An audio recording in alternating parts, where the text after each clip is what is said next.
हम हैं कोलकाता के फूल बागान एरिया में। आपको हम बता दें, एग्रीकल्चर बिल को लेकर यहाँ प्रोटेस्ट चल रहा है और यहाँ जो लोग हैं वो क्यों प्रोटेस्ट कर रहे हैं, आइए हम उन्हीं लोग से बात करने की कोशिश करते हैं। आज हम लोग यहाँ मुख्तलिफ़ तंजीमों के ज़ेर एहतमाम लॉकडाउन के बाद ये पहला मुजाहरे में कलकत्ता के फूल बागान काकुलगाछी मोड़ में जमा हैं और हमारी मांग ये है कि ह्यूमन राइट्स एक्टिविस्ट, आदिवासियों, किसानों, मज़दूरों के लिए काम करने वाले जो रज़ाकार हैं उनको जिस तरह हुकूमत हिरासत में ले रही है, इसको बिला शर्त उनकी रिहाई करे।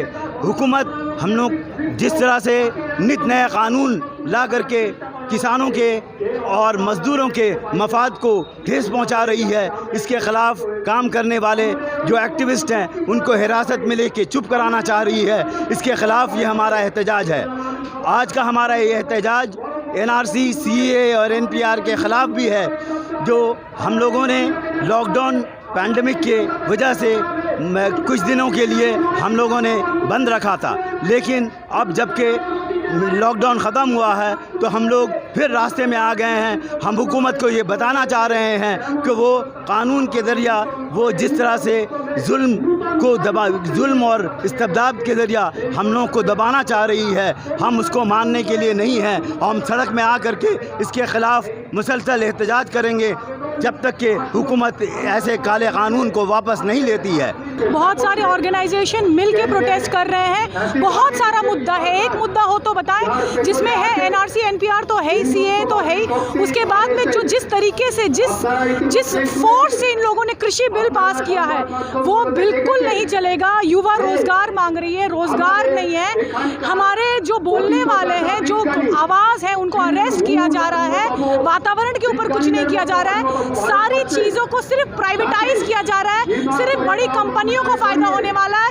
ये जिस तरीके से गुंडागर्दी से पार्लियामेंट में जो बिल पास हुआ है, सारे ऑपोजिशन के नेताओं को बंद करके, उनका राज्यसभा टीवी का माइक बंद करके, ये क्या है? ये गुंडागर्दी है। This is a sign of fascism. ये फैसीवाद का प्रचलन है। बता रहे कि भाई हम किसी की नहीं मानने वाले, हम किसी की नहीं सुनने वाले। तो आपको क्या करना है इसमें? एक बात आप ध्यान में रखिए, आपको आवाज़ उठाते रहना है। सबके घर पे काम होता है, सब कुछ होता है, लेकिन आवाज़ उठाने से पीछे नहीं हटना चाहिए।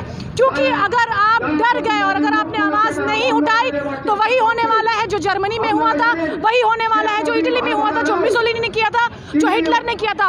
और इन लोगों को ना मज़ा आता है, इनको हिटलर से मिलाओ ना तो इनको ये चाहते हैं कि हमें हिटलर से मिलाया जाए, क्योंकि ये लोग फैसिस्ट हैं। तो हम जो ये यहाँ पे बहुत सारे किसान आज इकट्ठा हुए हैं, भांगड़ से आए हैं, उनको शोमेदा लेकर आए हैं। भांगड़ से क्यों आए हैं? कितना किलोमीटर होगा वो मुझे मालूम भी नहीं है। इसलिए आए हैं कि ये जो 3 ऑर्डिनेंस बिल है, फार्मर्स ऑर्डिनेंस बिल है, उसको हम लोग बिल्कुल भी खारिज करना चाहते हैं। इससे किसी को फ़ायदा नहीं होने वाला है। आपके प्लेट में खाना क्या? आप अपनी ज़मीर परोसेंगे।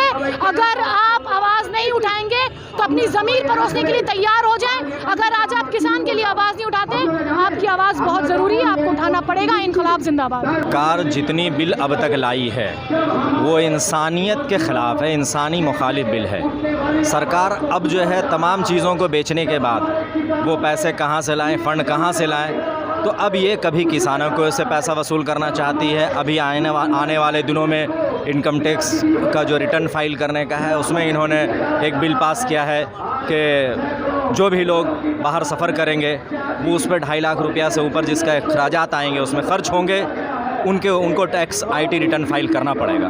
तो ये एक्चुअली गवर्नमेंट सरकार, मरकज़ी सरकार फेलियर हो चुकी है। ये एक जालिम सरकार आई है और जिस तरह से अंग्रेज़ यहाँ आए थे और अंग्रेज़ भारत को लूट कर हमारे सोने के चिड़िया को बर्बाद किया था, आज 70 साल के बाद, 100 साल आज़ादी के 70 साल के बाद ये सरकार आई है और ये भी तमाम चीज़ों को बेच करके पब्लिक के ऊपर बोझ डालना चाहती है और पब्लिक का खून चूस करके देश को बर्बाद करना चाहती है। इसीलिए सरकार जो भी बिल लाई है अब तक, मैं तो तमाम बिलों का मुखालफत करता हूँ, चाहे वो NRC का CAA के ख़िलाफ़ हो और या किसान बिल हो, या अभी उन्होंने एक नया कानून लाया है वो NEP जो न्यू एजुकेशन का बिल जो लाया है, इन तमाम बिल की मैं मुखालफत करता हूँ और पुरज़िर तरीके से मुखालफत करता हूँ और कड़ी निंदा करता हूँ कि ऐसी सरकार जो सरकार देशवासियों के हित में कोई फ़ैसला नहीं लेती, वैसे सरकार को सरकार के ओहदे पर और प्रधानमंत्री के ओहदे पर रहने का कोई हक़ नहीं।